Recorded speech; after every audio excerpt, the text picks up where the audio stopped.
주를 높이어 찬양하네. 할렐루야 할렐루야. 내가 예수를 믿어 그의 흘리신 피로 내 죄 씻었네. 할렐루야 할렐루야. 내가 예수를 믿어 그의 흘리신 피로 내 죄 씻었네.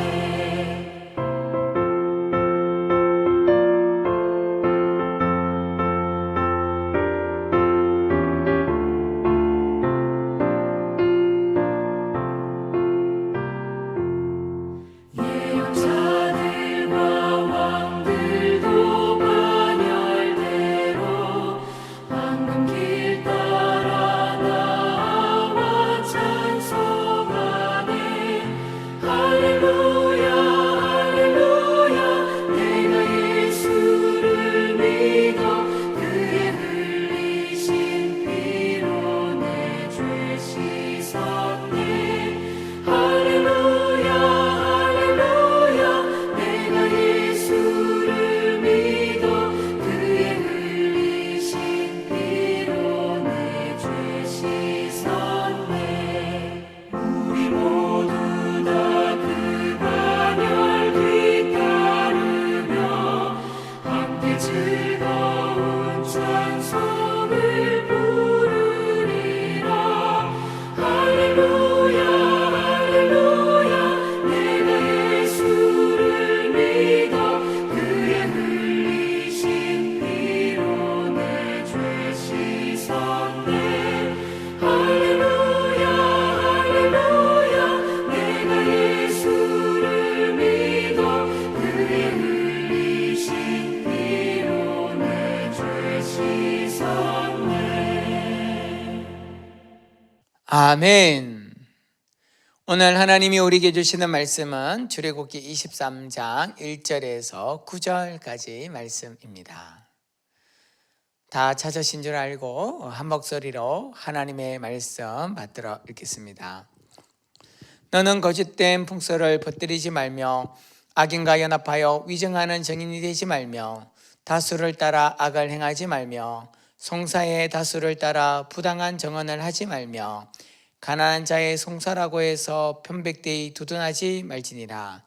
내가 만일 내 원수의 길 잃은 소나 나귀를 보거든 반드시 그 사람에게로 돌릴지며 내가 만일 너를 미워하는 자의 나귀가 짐을 싣고 엎드러짐을 보거든 그것을 버려두지 말고 그것을 도와 그 짐을 부릴지니라. 너는 가난한 자의 송사라고 정의를 굳게 하지 말며 거짓들을 멀리하며 무지한 자와 어려운 자를 죽이지 말라.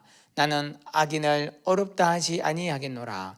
너는 뇌물을 받지 말라. 뇌물은 밝은 자의 눈을 어둡게 하고 어려운 자의 말을 굽게 하느니라.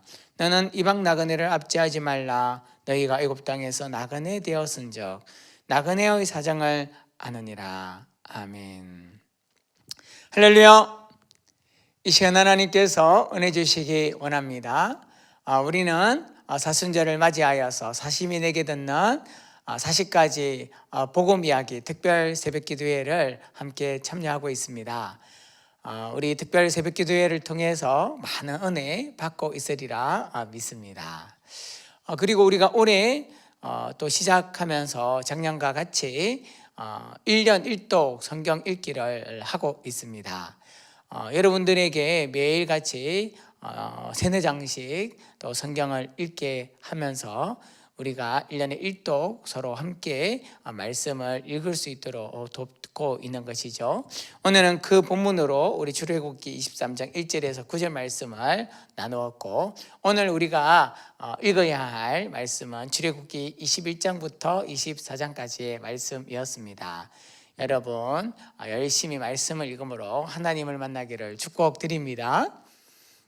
여러분 하나님 만나기 원하시죠? 하나님 만나고 계십니까?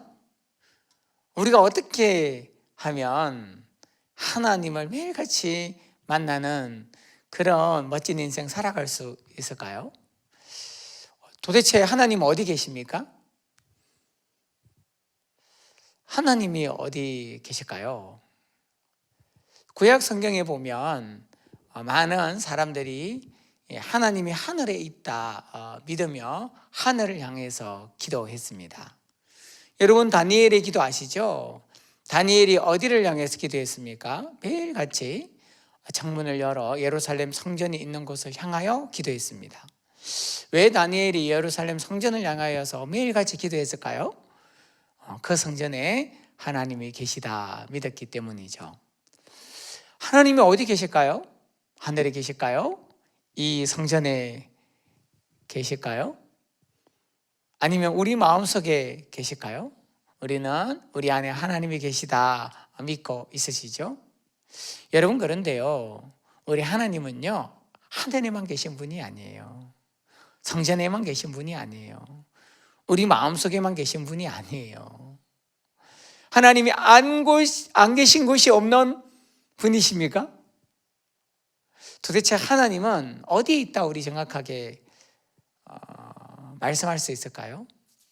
우리는 하나님 어디 있습니까? 그럼 하나님은 내 안에 있습니다 이렇게 말씀하시는데요, 사실 그것은 정확한 표현은 아닙니다.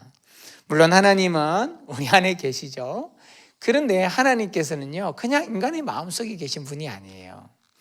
정확하게 말씀을 드리면 하나님은 내 안에 있는 말씀으로 계십니다.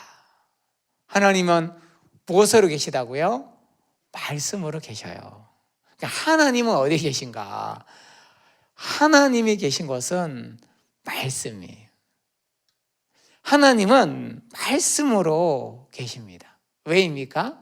하나님은 말씀으로 존재하시기 때문이고 하나님이 곧 말씀이기 때문이에요. 여러분 그래서 요한복음 1장 1절에서 정말 중요한 성경 구절이 있잖아요. 제가 한번 읽어볼 테니까 잘 들어보세요. 태초에 말씀이 계시니라. 이 말씀이 하나님과 함께 계셨으니 이 말씀은 곧 하나님이시라. 말씀이 누구라고요? 하나님이다.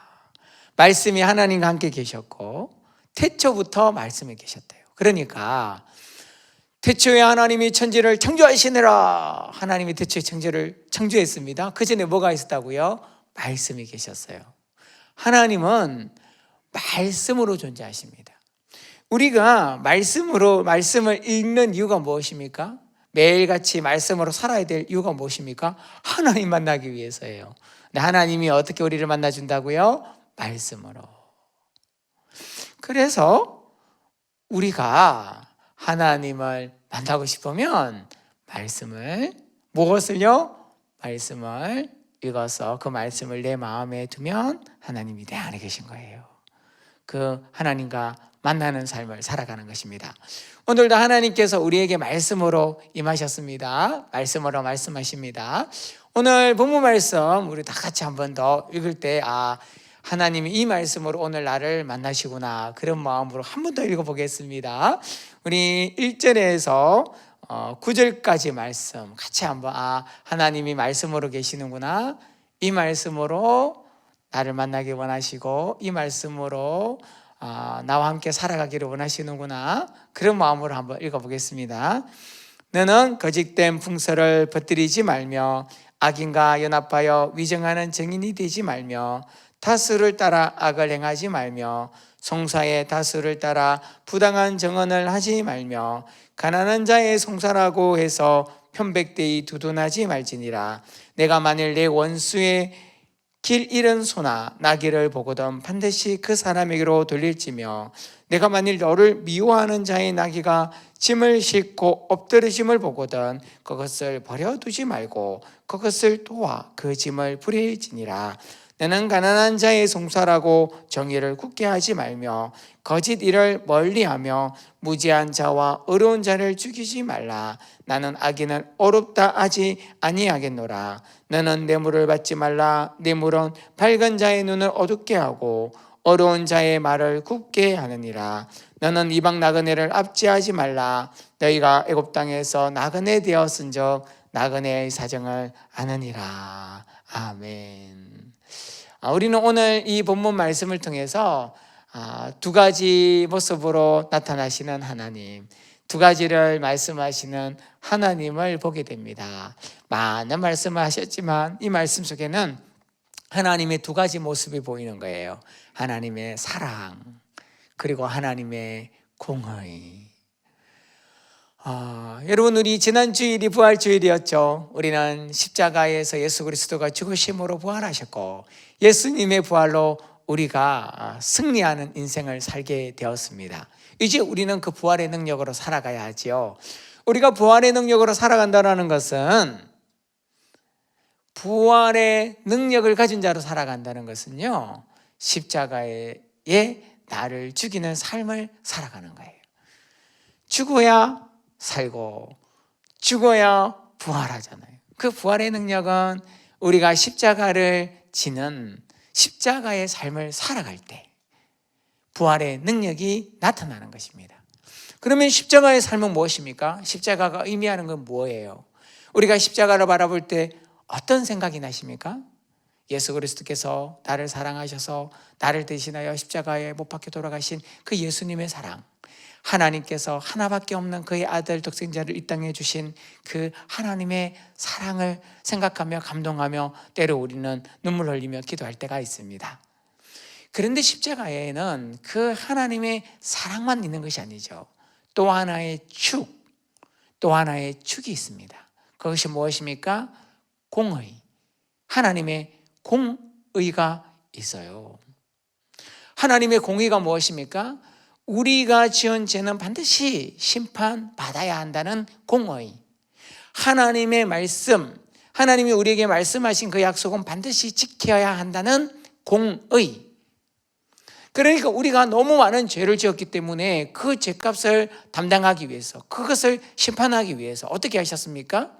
하나님 자신이 이 땅에 내려오셔서 자기 자신이 우리 죄를 대신해서 저 십자가에 못 박혀 돌아가신 것이죠. 왜요? 그 심판을 받아야만 우리의 죄를 살 수 있는 거예요. 공의, 하나님이 말씀하신 것은 반드시 지켜야 한다는 것이죠.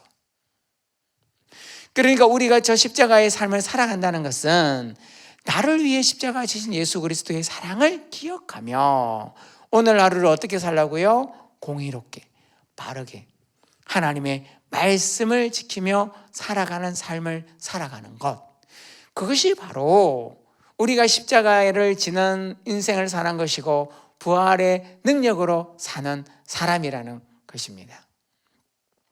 여러분, 오늘 이 본문에서 우리에게 무엇을 말씀하고 계십니까? 가난한 자, 우리가 미워하는 자를 너무 미워하지 말라는 거예요. 가난한 자를 너무 무시하지 말라는 거예요. 오히려 그들에게 도울 것들이 눈에 보이면 도와주고 정확하게 판단하고 판결하고,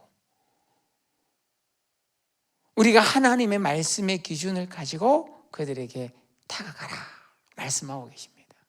우리가 그럴 수 있는 이유를 오늘 본문 9절에서 이렇게 말씀하고 계시죠. 우리 9절 말씀 한 번 더 읽어볼게요. 너는 이방 나그네를 압제하지 말라.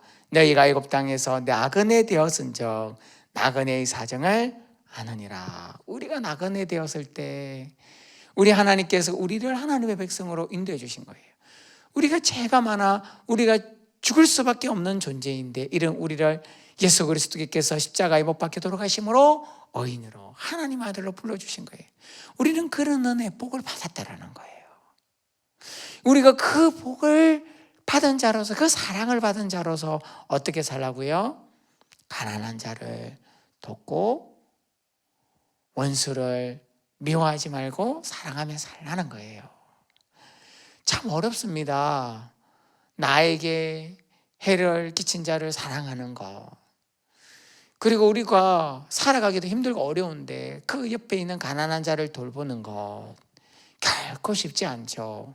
그러나 그럴 때마다 무엇을 기억하라고요? 내가 나그네였지, 내가 가난했었지, 내가 다른 사람에게 원수였었지, 그래 내가 그런 악한 자였는데 하나님께서 나를 이렇게 사랑해 주셨구나.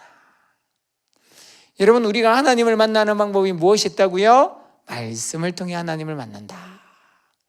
그리고 또 하나의 방법이 있습니다. 우리가 하나님을 만나는 방법, 가난한 자에게 다가간다. 왜 가난한 자에게 다가가는 것이 하나님을 만나는 것일까요? 여러분, 우리 출애굽기에 보면 히브리인의 하나님 이렇게 말씀하세요. 자기 자신을 향하여 히브리인의 하나님. 히브리인이 누구예요? 유대인입니까? 이스라엘 백성입니까? 여기서 히브리라는 이 단어는요, 가난하고 연약하고 가난한 사람의 대명사였어요. 그러니까 이 히브리라는 이 단어는 정말 가난한 사람을 대표했던 단어예요. 대표 명사였어요. 그러니까 하나님은 뭐라고 말씀하고 있어요? 나는 가난한 자와 함께 있는 하나님이고, 나는 연약한 자와 함께 있는 하나님이고, 나는 소외된 자와 함께 있는 하나님이고, 나는 아픈 자와 함께 있는 하나님이다. 내가 그들 안에 있다.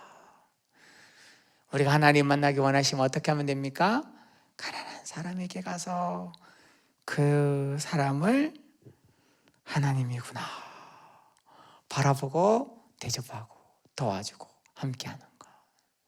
오늘 하루를 살아가실 때 이런 말씀으로 나를 만나주신 하나님의 말씀을 기억하며 그 은혜를 생각하며 말씀이신 하나님의 말씀 따라 하나님을 만나는 행복하고 복된 인생, 승리하는 인생, 아름다운 인생, 멋진 인생, 부활의 능력으로 살아가는 인생 살아가기를 축복드립니다.